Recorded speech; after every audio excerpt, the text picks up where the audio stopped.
Abiy Ashenafi to step up because he arrived back from Ethiopia yesterday, so he can give us a few very up-to-date observations. He's been living here for a long time. He's an independent consultant. He studied political science here at the university in Amsterdam, worked for our government, co-initiated the Stichting Ethiopië Morgen, co-editor of the monthly Ethiopian Dutch newsletter. Currently he is advising embassy staff, informing them, training them, and consultant to companies that work and invest in Ethiopia. This recent trip, you told me, was with a coffee export company for which you also work. So I'm very curious to, in the light of these earlier presentations, to hear your observations on the ground today. Thank you so much. I'd like to make some analogy of Abiy's government with a car, so I will start with that, and then I will take you to three key observations I made. Ethiopia has really fundamentally changed, and then a few other remarks that I have seen happening. So the stability of the country is, very obvious. I was supposed to take coffee companies, coffee buyers to western part of the country, but we had to cancel it because it was just not safe. So let me start with the car analogy of Abiy. So I see like Abiy has actually taken a car which is really moving, and somebody was driving it, and he took the car very smoothly and slowly. The door was open very smoothly, and then the guy could get out without being hurt or running over. So he could move on, and then he was able to get also people on the car, also at the driving seat. And then while the car was driving, he was able to pull people who were under the wheel. He was able to clear that, and the car started to move. But also, he was able to get another people coming on board on the back. And then the next thing what happened is he told us that he could drive the car, as the Kenyans would say, gear number 4. So we also believed him that he could drive the car on gear number 4 at the full speed. But actually, he is driving the same old car which was on the street for not 27 years, but maybe 40, 50 years. And then the car has a flat tire. The gas is almost done. It is overheat. But everybody on the car shouts at him so that he drives the car fastly. And he says, yes, sure, I could drive it. And then he clears the screen and shows, we could go ahead. But of course, the car cannot move because he is driving a beaten up car. And the other thing is, he told us that he will drive full speed.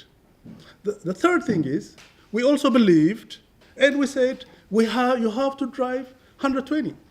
And then there are people who are in the car who says, you have to drive this way, and then there are people who says you need to drive this way, the other way.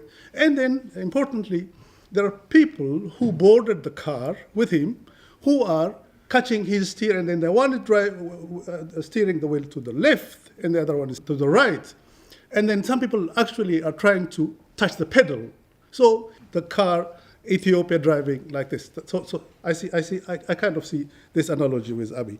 So let me make three fundamental remarks about the change that I have seen in Ethiopia. I went to Somali territory land as a Jijiga 3-4 years ago, and it was really perplexing to see that there were people coming to the administrator office, and then they tell him, and then they say, we have been evacuated, we have this problem and that problem, and then the guy said, hey, you're not Somali, you were from Amhara, or you're from Oromo, you need to go to your, to region. And then people do go, and then if they are evicted, they have no right to appeal to the local government, and usually they have to go to Bahardar, that's about 2,000 kilometers from there, and then they expect them to rehabilitate them. So that is actually fundamentally a very flawed system in a way, because people have, in essence, their kind of homeland. It's a homeland for them. I just say for Somaliland, it's for Somalis, but the rest they say you could live and work here. I questioned if that is legally also the case, but many people say there's no legally no base for it, but usually it is just like that. Even if you are in Oromia region, so if you're Oromo, this is a country, it's your country, your locality, but if you come from Amhara region or somewhere else, you kind of a guest.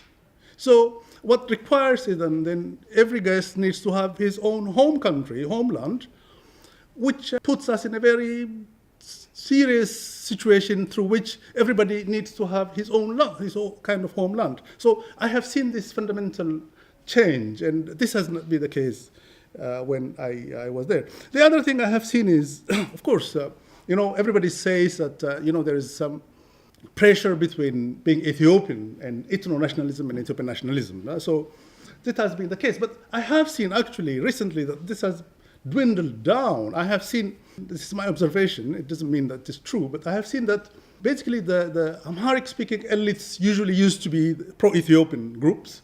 But now the elites, Amharic-speaking elites, are also, they say, Amhara is important. First Amhara and then probably. So this is actually the tendency of what the Oromos went, or the Tigrais went, and I observed that the pro-Ethiopianism has somehow weakened up. The other thing I have seen is, like Anania and also say, ethnicity has become a very defining identity. And I went to university because my family had to graduate, and then the guy told me, this building is Oromos, and that one is Amharas, and this one is, Addis Ababas, and maybe the rest of the group living here, because why? Oh, that's just the case. In my life, when I studied also in Addis Ababa University, so late 80s, early 90s, one of my best friends, I met them at the university. Some of them are Muslims, some come from the north. We just dealt with the character of the person. Now young people, they don't have this opportunity to meet other people. They just have to gang up with people who come from their villages or from their groups. In that way, I see that Ethiopia has really, really fundamentally changed, at least to be. So after saying that, let me put some few things about the current situation that I have observed. I said I work in the coffee, so I have been to the countryside many times, and what I see is that the youth on the streets feels that they have pushed the former government, so they feel that they have right to access some resources, so they say, there is a coffee field there, they say maybe we need to divide this, or there's a building, they say, oh, maybe we should, there is really that type of ideas with the young people on the street that they need to have some rewards that I have seen. What I have seen also, like I said, there is a new political groups. Unfortunately, most of them are ethnically divided, ethnically organized. Not many of them share political symbols or flags, or, for example, if you go to Kenya, there is a country called Kenya, there is a flag, Kenyan flag, and, there is basic things that people really agree on. But in Ethiopia, I have seen that this is not the case. And so there is really lots of discussions that we need to take.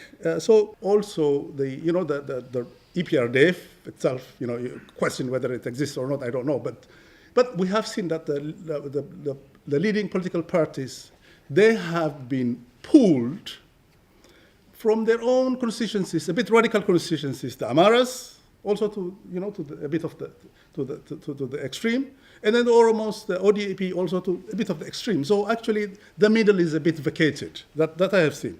Change has been in Ethiopia. Of course, nobody denies it's true. Fundamental change. I think classically, I don't know if there is a book or classical change that has described this fundamental change that has taken place in Ethiopia.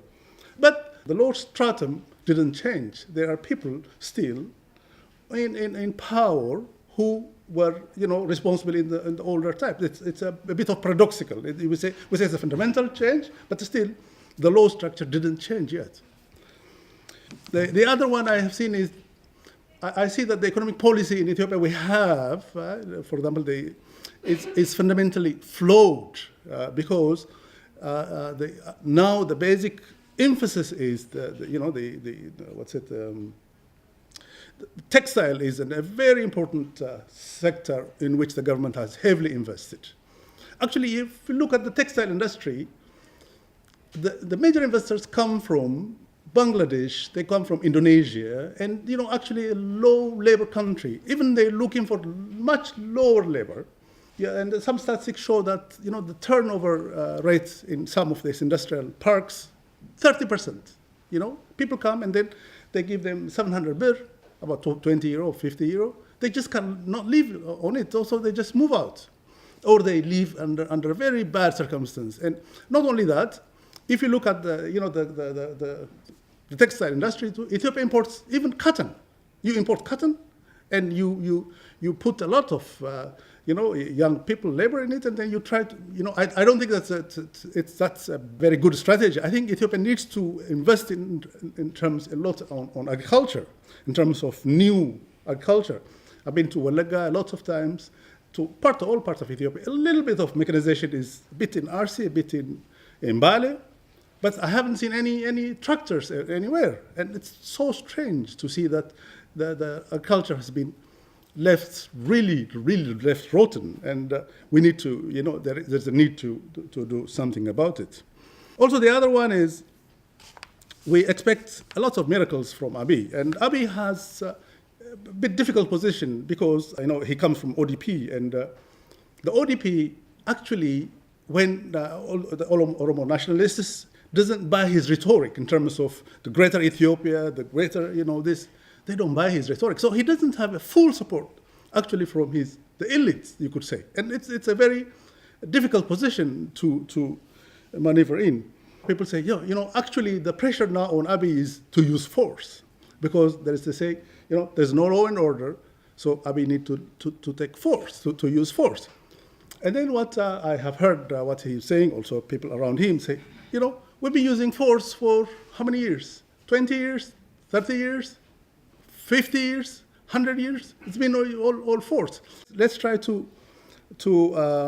discuss and see how we could solve it. I think he has some point in it, and many of us and many of the diaspora and some of us imagine that Abiy has been like a Moses, who opens up the Red Sea and gets people, and then behind him, all the things you close. I mean, we over expect also him. Thank you so much. And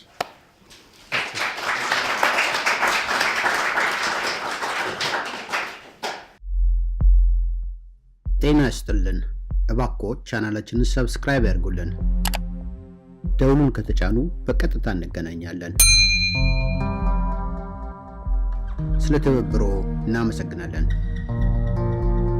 በዝግጅታችን እንደሚረኩ እምነታችን ነው።